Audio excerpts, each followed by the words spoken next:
IBS good afternoon. Hyundai సమర్పిస్తున్న smart invest కార్యక్రమానికి స్వాగతం. మార్కెట్స్ కొద్దిగా లాభాల స్వీకరణ మనకు కనిపిస్తుంది యూరోపియన్ మార్కెట్స్ ప్రారంభమైన తర్వాత.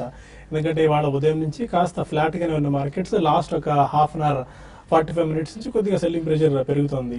8650 బిలో నిఫ్టీ ట్రేడ్ అవుతుంది 34 పాయింట్స్ డౌన్ తో, అండ్ సెన్సెక్స్ 103 పాయింట్స్ డౌన్ తో 27,948 లెవెల్స్ దగ్గర ట్రేడ్ అవుతుంది. 8650 అనే సెంటిమెంట్ మార్క్ దిగువన నిఫ్టీ 28,000 మార్క్ న సెన్సెక్స్ ప్రస్తుతం ట్రేడ్ అవుతూ వస్తున్నాయి. నిన్న ఎక్స్ట్రీమ్ పర్ఫార్మెన్స్ కనిపించిన సెక్టార్స్ లో ఇవాళ కొద్దిగా ప్రాఫిట్ బుకింగ్ మనకు కనిపిస్తుంది. As of now auto, banking, capital goods and FMCG రంగ షేర్స్ లో కొద్దిగా అమ్మకాలు ఒత్తిడి కనిపిస్తుంటే మోస్ట్లీ కొన్ని సెక్టార్స్ మాత్రం ఎస్పెషల్లీ మనం చెప్పుకోవాలి oil and gas, health care ఈ సెక్టార్ లో ఒకటే కొద్దిగా మనకు బయింగ్ ఇంట్రెస్ట్ ఎమర్జ్ అవుతుంది. అండ్ ఇవాళ కూడా స్టాక్ స్పెసిఫిక్ యాక్షన్ ఎక్కువగా ఉంది, సెక్టార్ స్పెసిఫిక్ యాక్షన్ ఎక్కువగా ఉంది. BHEL ని అప్గ్రేడ్ చేసిన నేపథ్యంలో CLSA ఆల్మోస్ట్ 3.5-4% గెయిన్స్ తో ట్రేడ్ అవుతుంది. 170 రూపీస్ మార్క్ ని క్రాస్ చేసింది. ICICI బ్యాంక్ మనం చూసాం వరుసగా 2 డేస్ పాటు చాలా స్ట్రెంత్ కనిపించింది. ఆల్మోస్ట్ ఒక 10% దాకా స్టాక్ పెరిగింది. ICICI బ్యాంక్ కొద్దిగా ప్రాఫిట్ బుకింగ్ మనం చూస్తున్నాము. ఇక మేజర్గా ఇవాళ డిస్కస్ చేసుకోవాల్సిన సబ్జెక్ట్ ఎండ్యూరెన్స్ టెక్నాలజీ సంబంధించిన లిస్టింగ్. దాదాపు చాలా స్ట్రాంగ్ లిస్టింగ్ ఈ స్టాక్ లో చూస్తున్నాం. 472 రూపీస్ లో ఇష్యూ ప్రైస్ వీళ్ళు ఇచ్చారు. ఆల్మోస్ట్ 572 రూపీస్ లిస్టింగ్ అయింది. లిస్టింగ్ అయిన తర్వాత కూడా మంచి కొనుగోలు మద్దతు ఈ స్టాక్ లభిస్తూనే ఉంది. 30% ప్లస్ గెయిన్స్ తో ఈ stock as of now trade అవుతూ వస్తుంది. అండ్ DHFL వరుసగా 4 రోజుల్లో 18% దాకా పెరిగింది. చాలా స్ట్రాంగ్ గెయిన్స్ ఈ స్టాక్ లో చూస్తున్నాము. న్యూమురా రీసెర్చ్ ఏజెన్సీ 375 రూపీస్ టార్గెట్ ఇస్తూ బై ఇంకా కొనసాగిస్తూనే ఉంది రేటింగ్ ని. దీనివల్ల DHFL చాలా స్ట్రెంత్ చూస్తున్నాం. DHFL ఒకటే కాదు, for the matter housing finance లో ఉన్న LIC హౌసింగ్ ఫైనాన్స్ ఒకటి, GIC హౌసింగ్ ఫైనాన్స్ కూడా ఇవాళ 52 వాళ్ళ గరిష్ట స్థాయిని టచ్ చేశాయి.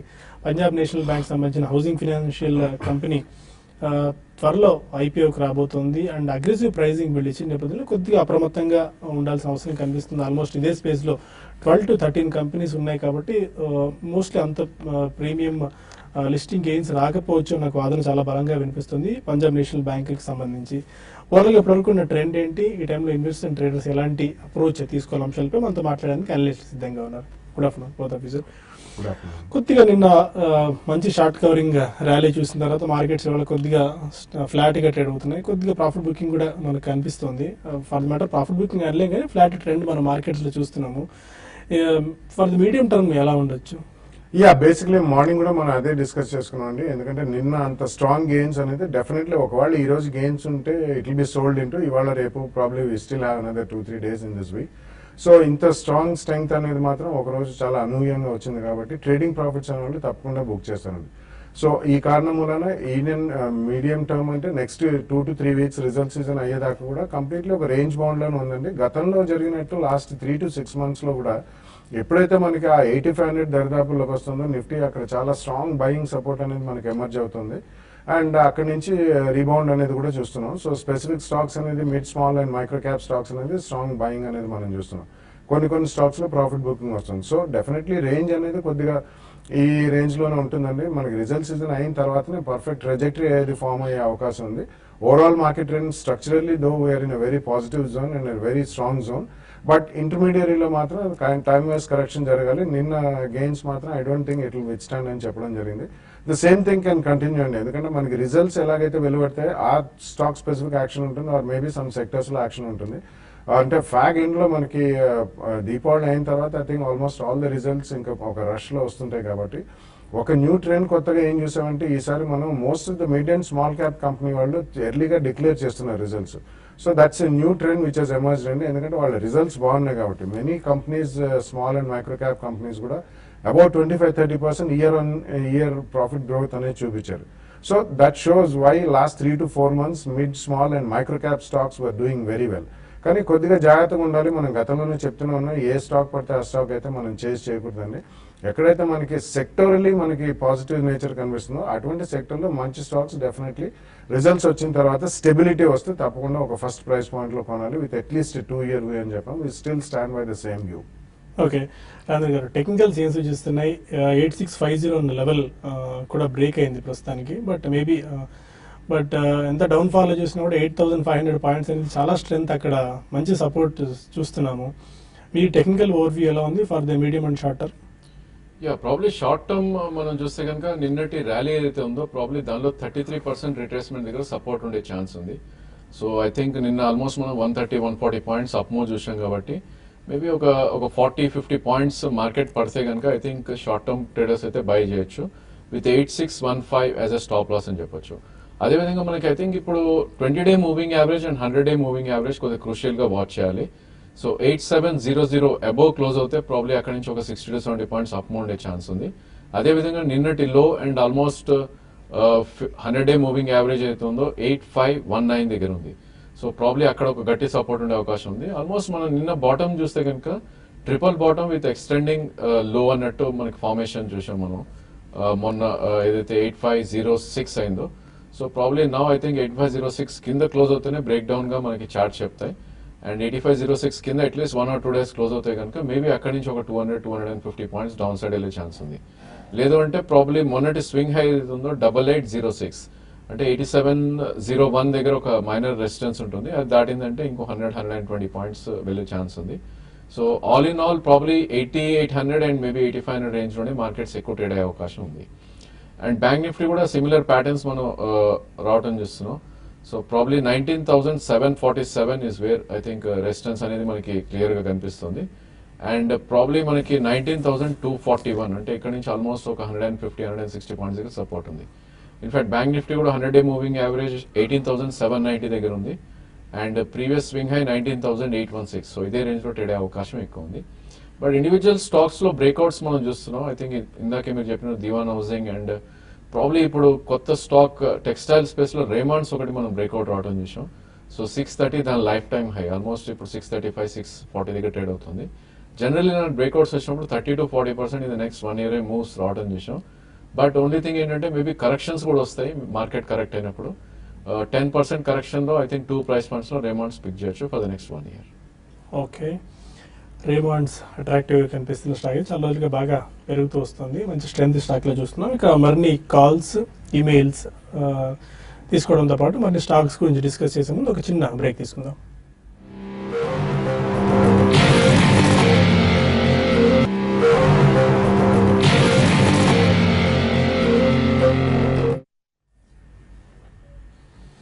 Welcome back to Hyundai smart investor. కొంతమంది కాలర్స్ లైన్ లో ఉన్నారు. ఫస్ట్ కాలర్ అనంతపురం నుంచి రవీందర్.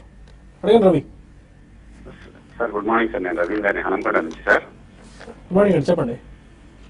సార్ నేను శ్రీరామ మల్టీటెక్ ఒక 5,600 తీసుకున్నాను సార్. అది నిర్మా గ్రూప్ కంపెనీ టేక్ ఓవర్ చేసింది అని విన్నాము. ఓకే, ప్యాకేజింగ్ ఇండస్ట్రీలో ఉంది. ఓకే, ఒకసారి బాలా గారిని అడ్వైజ్ అడుగుదాము. ఏమైనా ట్రాక్ చేస్తున్నాను. నేనైతే ట్రాక్ చేయట్లేదండి. వాళ్ళు ఫ్లెక్సిబుల్ ప్యాకేజింగ్ లో ఉన్నమాట నిజమేనండి, కానీ అది it's not a profitable company. మరి ఈ వార్త అయితే డెఫినెట్లీ నాకు తెలీదు. So I'm not tracking it as of now అండి.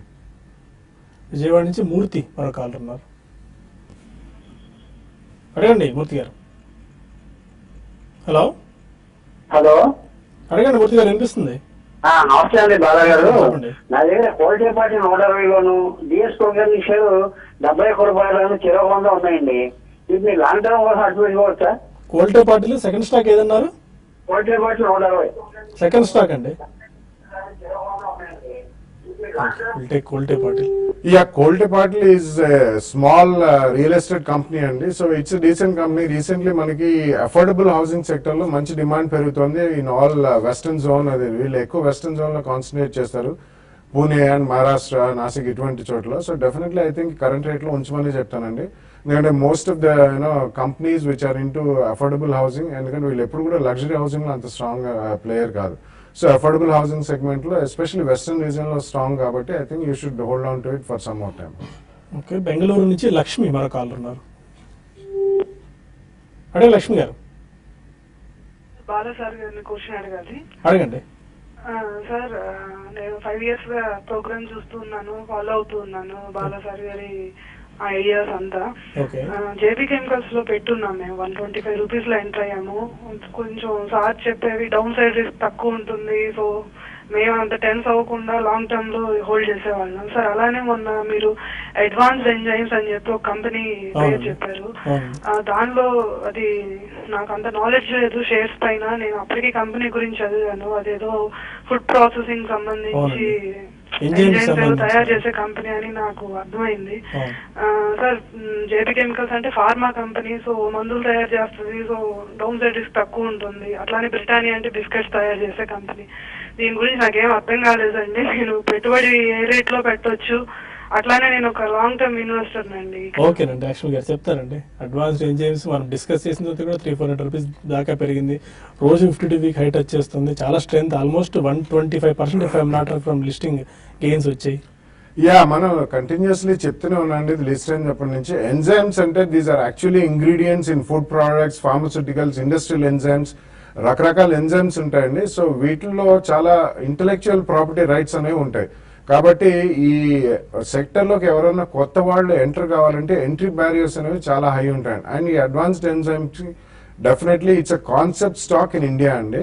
కాబట్టి దీనికి కంపారిటివ్ ఎగ్జాక్ట్లీ సేమ్ కంపెనీ అనేది ఇండియాలో లిస్టెడ్ స్పేస్ లో లేదు. సో ఇంటర్నేషనల్లీ మనకి 3 or 4 కంపెనీస్ ఉన్నాయి, which have most of the companies వీళ్ళ చేతుల్లో పేటెంట్స్ ఉంటాయండి. So patents and intellectual property rights ఎక్కడైతే ఉంటాయో అటువంటి దాంట్లో మనకి out size returns long term లో వచ్చే అవకాశం తప్పకుండా ఉంది. కానీ గతంలో కూడా కొంతమంది అడిగారు, మీరు కూడా అడిగి ఉండొచ్చు, మీరు గతంలో జేబీ అండ్ బ్రిటానియా ఇవన్నీ కూడా అర్థం చేసుకున్నారు, బాగా కొన్నారు, మంచి రేట్లో కొన్నారని. సో ఈ కంపెనీ వాళ్ళు ఫుడ్ సప్లైస్ కానివ్వండి, ఫార్మస్యూటికల్స్ కానివ్వండి, ఇండస్ట్రియల్ ఎంజైమ్స్ కానివ్వండి, అన్నిట్లో కూడా చేస్తారండి. అండ్ చాలా పేటెంట్స్ ఉన్నాయి ఈ కంపెనీకి. The only problem is listing అయిన తర్వాత ఇది అసలు ఏ మాత్రం కరెక్షన్ లేకుండా చాలా స్ట్రాంగ్ గా పెరిగి ఆల్మోస్ట్ క్లోజ్ టు 2000 రూపీస్ ఉందండి. కాబట్టి మీకు లాంగ్ టర్మ్ వ్యూ ఉన్నా కానీ కొంచెం ఈ క్వార్టర్ రిజల్ట్స్ దాకా చూడండి. చూసిన తర్వాత మంచి క్వార్టర్ రిజల్ట్స్ పోస్ట్ చేస్తే అక్కడ స్టెబిలిటీ వచ్చాక ఫస్ట్ ప్రైస్ పాయింట్ లో కొనండి. But you should always be prepared for 15 to 20% correction అండి. సో 15 to 20% అంటే that's a huge correction, 300 to 400 rupees అవ్వచ్చు. సో 2 or 3 ప్రైస్ పాయింట్స్ లో కొనుక్కొని డెఫినెట్లీ మనకి క్వార్టర్ ఆన్ క్వార్టర్ కాకపోయినా కొద్దిగా మానిటర్ చేసుకుంటూ పెట్టుకుంటే డెఫినెట్లీ ఇందులో మీకు మంచి గెయిన్స్ వచ్చే అవకాశం. ఎక్కడైనా మధ్యలో ఒక క్వార్టర్ లో కొద్దిగా ఎక్కువ ప్రాఫిట్స్ వచ్చి షార్ప్ స్పర్ట్స్ వస్తే కొన్న క్వాంటిటీలో కొద్దిగా అమ్మే యావరేజ్ కాస్ట్ తగ్గించుకోండి. బట్ లాంగ్ టర్మ్ లో ఇది రిటైన్ చేసే షేర్ అండి. ఓకే, తిరుపతి నుంచి దినేష్ కాల్ ఉన్నారు. దినేష్ నమస్తే సార్. నమస్కారం అండి, చెప్పండి. Sir Ashok Leyland, South India Bank, Sintex sir. Okay, ఈ మూడింటిని లాంగ్ టర్మ్ కోసం బై చేద్దాం అనుకుంటున్నాను. ఈ మూడింటిలో మంచిగా పర్ఫార్మ్ చేసేది లాంగ్ టర్మ్ కోసం ఏది తీసుకోమంటారు sir? Ashok Leyland, Sintex, third stock ఏదన్నారు? Sir South India bank sir. South Indian. Okay, Rajendra గారు. Yeah, probably I think Sintex మీరు అవాయిడ్ చేయొచ్చండి. ఎందుకంటే ప్రాబ్లీ దీనికి డెట్ అది కూడా ఎక్కువ ఉంది కంపెనీకి. ఫండమెంటలీ చూస్తే ఈవెన్ చార్ట్స్ పరంగా కూడా ఐ థింక్ ఒక సైడ్ వేస్ రేంజ్ లో ట్రేడ్ అవుతుంది. సో బేసికలీ 64 నుంచి ఆల్మోస్ట్ 82 రేంజ్ లో ట్రేడ్ అవుతుంది ఇది. So high and of the range లోనే ఉన్నాం. అండ్ దీనిలో గమనించాల్సింది ఏంటంటే సిండెక్స్ 2008 లో 310 రూపీస్ ఉన్న షేర్ ఇది. ఆల్మోస్ట్ 2015 లో 125 హై వెళ్ళింది. అండ్ ఇండిసెస్ న్యూ హై వస్తుంటే ఈ stock I think catch up చేయలేకపోతుంది. సో ఆ రీజన్ తో ఐ థింక్ ఇది అవాయిడ్ చేయొచ్చు. Even Ashok Leyland long term అంటే మేబీ మీకు 3 years వ్యూ ఉంటే I think you can accumulate అండి. ఈ స్టాక్ కూడా ప్రాబ్లీ 67 నుంచి మేబీ 58 దాకా కరెక్ట్ అవ్వచ్చు down side. So 2 or 3 price points లో మీరు అశోక్ లేలాండ్ అక్యూములేట్ చేయొచ్చు. Maybe 30 to 40% in the next 2 years వచ్చే ఛాన్స్ ఎక్కువ ఉంది. అండ్ బ్యాంకింగ్ స్పేస్ లో సౌత్ బ్యాంక్ అది అండర్ పర్ఫార్మ్ చేస్తున్న స్టాక్ ఇది. సో దీని ఆల్ టైమ్ హై మనకి అరౌండ్ 35 హిట్ అయినప్పటికీ ప్రాబ్లీ లో అరౌండ్ 16 రూపీస్ దాకా రావటం చేసాం. ఐ థింక్ నా ఉద్దేశంలో సౌత్ బ్యాంక్ అన్న federal bank I think 2 or 3 price points లో అక్యూములేట్ చేస్తే సౌత్ బ్యాంక్ అనే ఎక్కువ రిటర్న్స్ వచ్చే ఛాన్స్ ఉంది. ముయ్యూరు నుంచి రామకృష్ణ మన కాలర్. నమస్తే సార్. నమస్కారం, చెప్పండి. అమృతాంజన్ హెల్త్ కేర్ ఈ రేట్ లో అక్యుములేట్ చేసుకోవచ్చు 1 or 2 years కి? అమృతాంజన్ చాలా కాలం కన్సల్టేషన్ తర్వాత కొద్దిగా మళ్ళీ స్పర్ట్ రావడం చూస్తున్నాం అమృతాంజన్ లో. లాస్ట్ 1 week లో మోర్ దెన్ 50% పెరిగిందండి. అది ఆల్మోస్ట్ అబౌట్ 400 to 425 రేంజ్ లో నుంచి 600 ప్లస్ అయిందండి లాస్ట్ 10-15 days లో. కాబట్టి I think you should be cautious అండి కొద్దిగా. ఎందుకంటే వీళ్ళ మేజర్ ప్రోడక్ట్ పోర్ట్ఫోలియో అనేది వీళ్ళు పెయిన్ బామ్ ఆ పక్కన పెడితే ఇన్హేలర్స్ ఇటువంటి వాటిలోనే ఉంది. Right now they are trying to branch out into other categories అండి. కొద్దిగా FMCG category like health drinks ఇటువంటి వాటిలో కూడా వస్తున్నారు. బట్ దానికి అడ్వర్టైజ్మెంట్ బడ్జెట్స్ అవన్నీ హెవీగా ఉంటాయి. It's a very conservative company, చాలా చిన్న equity and very illiquid counter. Last 10-15 days లో మాత్రం చాలా స్ట్రాంగ్ వాల్యూమ్స్ తో పాటు ఆల్మోస్ట్ మనం 30 to 40% పెరగడం చూసాం. కాబట్టి కొద్దిగా కాషియస్ గా ఉండండి. సెటిల్ డౌన్ అయిన తర్వాత లాంగ్ టర్మ్ కి it's a good stock. And కొద్దిగా రియల్ ఎస్టేట్ కూడా వీళ్ళ రియలైజబుల్ రియల్ ఎస్టేట్ కూడా వీళ్ళు మానిటైజ్ చేసే అవకాశం ఉంది రాబోయే రోజుల్లో. స్టెబిలైజ్ అయిన తర్వాత ఒక 2 price points with at least 10 to 15% correction కొనుక్కోండి. ఇంకా కొన్ని మెయిల్స్ చూద్దాం. కోనేటి రంగనాథ్ అడుగుతున్నారు, స్టెర్లింగ్ టూల్స్ ఈ స్టాక్ స్పెసిఫిక్గా ఎందుకు పెరుగుతుంది అనే రీజన్ ఏమన్నా, చాలా మంచి స్పాట్ రావడం చూసామని అడుగుతున్నారు. ఆల్మోస్ట్ ఇవాళ కూడా 13-14% దాకా పెరిగి 1020 52 వీక్ హై దగ్గర ట్రేడ్ అవుతుంది. ఇది కూడా లాస్ట్ 3 months లో నియర్లీ డబుల్ అయిందండి. ఆల్మోస్ట్ 500 to 600 రూపీస్ నుంచి 1100 రూపీస్ జోన్ కి వచ్చింది. దే మేక్ యాక్చువల్లీ ఫాస్టనర్స్ అండి, fasteners and small type items for both automobiles as well as machinery అన్నిటి కూడా. It's a very small equity అండి, చాలా చిన్న ఈక్విటీ ఉన్న కంపెనీ. బట్ ఫండమెంటల్స్ పరంగా it's a very strong company, exceptionally strong company. Mainly ఈ last 2 days పెరగడానికి కారణం వాళ్ళు స్ప్లిట్ అనౌన్స్ చేశారు అంతేనండి. బోనస్ కాదు, ఏం కాదు. బోనస్ అనౌన్స్ చేసినా ప్రైస్ అడ్జస్ట్మెంట్ ఉంటుంది. ఈవెన్ స్ప్లిట్ అయిన తర్వాత కూడా ప్రైస్ అడ్జస్ట్మెంట్ ఉంటుంది. కాబట్టి జస్ట్ సెంటిమెంట్ పరంగా అది పెరిగిందండి. జస్ట్ 2 days బ్యాక్ కూడా ఇది అరౌండ్ 700-750 జోన్లో ఉంది. సో ఒకవేళ మీకు కొనదలుచుకుంటే మాత్రం ఐ వుడ్ సే వెయిట్ అండి. స్ప్లిట్ అయిన తర్వాత కొద్దిగా ఈ లోపల కూడా పెరగచ్చు. ఎక్సెప్షనల్లీ స్ట్రాంగ్ రిజల్ట్స్ ఉండి లిక్విడిటీ చాలా తక్కువ ఉందని కంపెనీ వాళ్ళు అనుకుంటే ఇటువంటి స్ప్లిట్ కార్యక్రమం చేపడతారు. So that's the reason why in the last 2 days the stock has gone up very strongly. Okay, Obul Naidu Rajesh అన్న పేరు మీద అడుగుతున్నారు, అలంబిక్ ఫార్మా 660 రూపీస్లో 100 shares తీసుకున్నారు, 850 రూపీస్ టార్గెట్ ఎక్స్పెక్ట్ చేస్తున్నారు. పాసిబుల్ ఏనా అలంబిక్ ఫార్మా? టెక్నికల్ లెవెల్స్ ఎలా ఉన్నాయి? ప్రాబ్లీ ఐ థింక్ కొంచెం సైడ్ వేస్ ఉన్న కౌంటర్ అండి. Maybe 6 months to 1 year hold చేస్తే కనుక మేబీ 850 వచ్చే ఛాన్స్ ఉంది. బట్ ఫార్మా కొద్దిగా అండర్ పర్ఫార్మెన్స్ ఉంది. మేబీ కొద్దిగా ఎక్కువ టైం తీసుకుని ఆ ప్రైస్ అయితే వచ్చే ఛాన్స్ ఉంది. కుమార్ అడుగుతున్నారు, GTL infra and force Motors ఈ 2 స్టాక్స్ ఫండమెంటల్స్ ఎలా ఉన్నాయి, తీసుకుందాం అనుకుంటున్నారు? జీటీఎల్ ఇన్ఫ్రా ఫండమెంటల్స్ అనేది లేనే లేదు అసలు జీటీఎల్ ఇన్ఫ్రాకి. Force motors is exceptionally strong company in terms of fundamentals. కానీ ఈ రేట్లో I think I should be a bit sceptical అండి.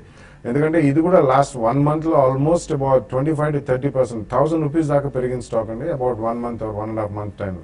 సో కొంచెం కరెక్షన్ గురించి వెయిట్ చేయండి. స్టెబిలైజ్ అయిన తర్వాత యూ కెన్ బై ఇటువంటి stock. You should by it in some staggered buying చేస్తే బెటర్ అండి. About 3 to 4 months or 6 months కొద్దిగా బై చేయండి. ఎందుకంటే ఇన్ కేస్ ఏదైనా కొద్దిగా తేడా జరిగినా కానీ ఈ క్వార్టర్లీ రిజల్ట్స్ లో మళ్ళీ స్ట్రాంగ్ కరెక్షన్ వచ్చే అవకాశం ఉంది. గతంలో కూడా ఇది ఒకసారి ఆల్మోస్ట్ 3400 దాకా వెళ్ళి మళ్ళీ 2400 దాకా పడ్డాం, అక్కడి నుంచి పెరగడం ఇటువంటివి మనం చూసాం. But company is a very strong company అండి. Fundamentally they are doing very well, but wait for a correction. Okay, కొద్దిగా రీబౌండ్ మార్కెట్స్లో చూస్తున్నాం. 8650 లెవెల్స్ బ్రేక్ అయ్యాయని అనుకున్నాం, బట్ మళ్ళీ ఒక 20 points అప్ సైడ్ నిఫ్టీలో కనిపిస్తుంది. ఆల్మోస్ట్ 10 points డౌన్తో 8668 దగ్గర నిఫ్టీ ట్రేడ్ అవుతుంటే 30 points డౌన్తో 28,021 దగ్గర ట్రేడ్ అవుతుంది. కొద్దిగా మళ్ళీ లోయర్ లెవెల్స్ దగ్గర బయింగ్ ఇంట్రెస్ట్ ఎమర్జ్ అవుతుంది. ఇక కాల్స్ అండ్ మెయిల్స్ కూడా తీసుకుందాం. అయితే ఒక చిన్న బ్రేక్ తీసుకుని TV5 మనీలో కలుద్దాం యూట్యూబ్ వేదిక ద్వారా. అక్కడ రీసెంట్గా త్వరలో లిస్ట్ కాబోతున్నారు, త్వరలో IPOకి రాబోతున్న వరుణ్ బెవరేజెస్ గురించి కూడా డిస్కస్ చేద్దాం. అండ్ అనేక బజింగ్ స్టాక్స్ గురించి కూడా మనం మాట్లాడుకుందాం. ఒక చిన్న బ్రేక్ తీసుకుని TV5 మనీలో కలుద్దాం. Stay with us.